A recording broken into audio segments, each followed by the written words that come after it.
Şəhid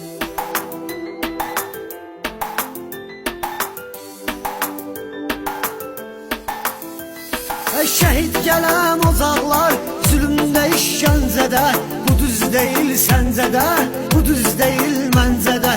Yenə çoxu öz kefində, yenə çoxu əyləncədə, axı tökülən qanları olmaz unutmaq olmaz. Şirləri, aslanları olmaz unutmaq olmaz. Candan əziz canları olmaz unutmaq olmaz.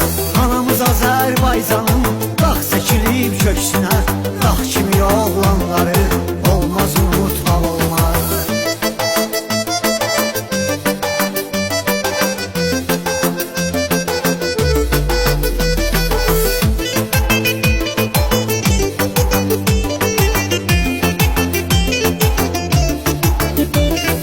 Ayıq sayıq olmuşuq, bayrağımız yüksəlib, açan ki bozqurt yatıb, köpək ayılıb dirçəlib.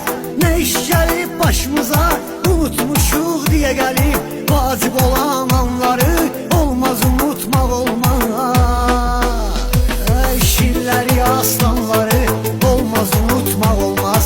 Candan əziz canları olmaz unutmaq olmaz. Anamız Azərbaycanın dağ çəkilib köksünə, dağ kimi oğlanları olmaz unutmaq olmaz.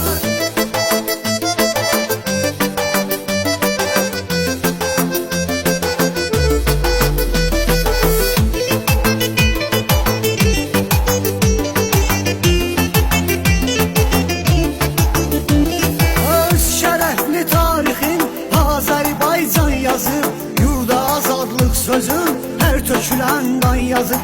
Hər şəhid öz qanıyla bir ayrı dastan yazıb, yazılan o dastanları olmaz unutmaq olmaz.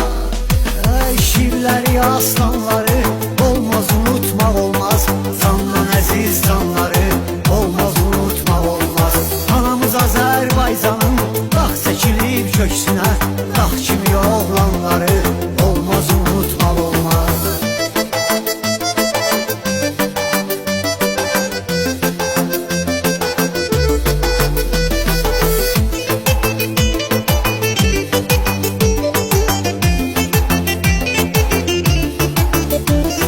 Baxmadı o igidlər, payızdı, qışdı, yazdı, hər biri ayrılıqda şanlı tarix yazdı. And yerimizdir bizim, gündə də geçsə yazdı, fəxri xiyabanları olmaz unutmaq olmaz.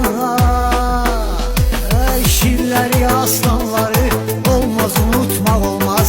Candan əziz canları olmaz unutmaq olmaz. Anamız Azərbaycanın dağ çəkilib köksünə, dağ kimi oğlanları olmaz unutmaq olmaz.